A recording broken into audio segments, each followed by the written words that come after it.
suatu perusahaan tambang. Bukan maksud tombok, sorry. Status gue beda sama abang yang tadi. Status gue belum kawin.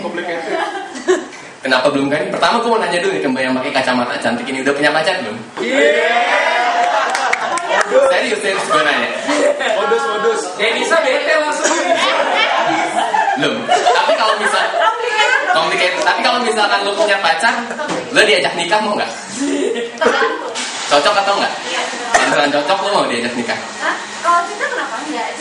Sebenarnya lo ditipu sama dia. Kenapa? Karena di hukum perkawinan ini sih nggak ada istilah pernikahan, tapi ada ya perkawinan. Di dalam Undang-Undang Nomor 1 Tahun 1974,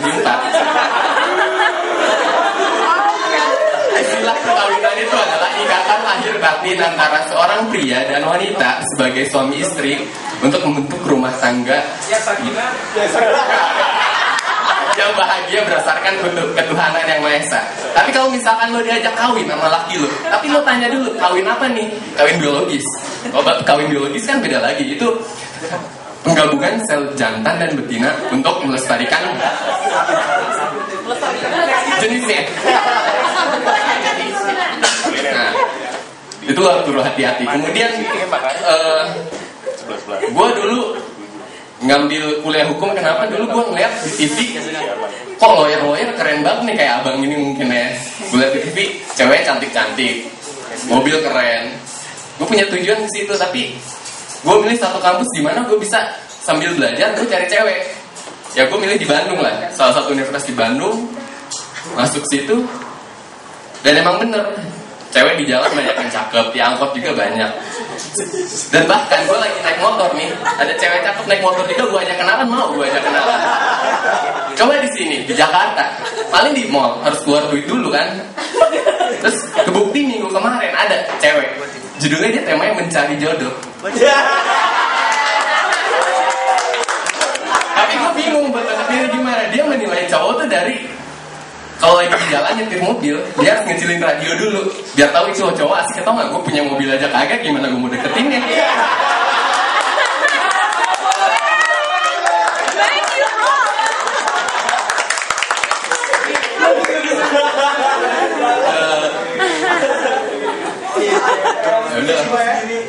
Terus motivasi gue makin tinggi untuk menjadi seorang ahli hukum atau lawyer itu pada saat gue lagi nongkrong di kampus nunggu bimbingan, tiba-tiba ada 4 mobil mewah lewat parkir depan gue. Tak, 2 Hummer, 2 Ferrari.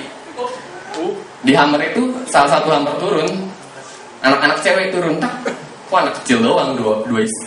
Dikit lagi anak kecil, terus mobil Hummer lagi, satu lagi anak kecil juga turun. Di 2 Ferrari itu ada ibunya sama bapaknya. Ternyata emang pisah mobil gitu gimana? Ya, salah satu cara kecepatan mungkin gue dengan menjadi lawyer ya bisa beli mobil kayak gitu. Tapi ya setelah gue lulus, gue apply ke law firm yang ternama di daerah Sudirman. Alhamdulillah keterima. Ternyata nggak semudah itu. Kejam kerjaannya. Kayak Rodi lah ibarat kayak zaman Jepang. Apa ya? Terus pulang jam 2, jam 3, masuk jam 9 kan. Gimana lah rasanya itu. Lo baru dibilang sakit pada saat lo gak bisa jalan kaki lagi.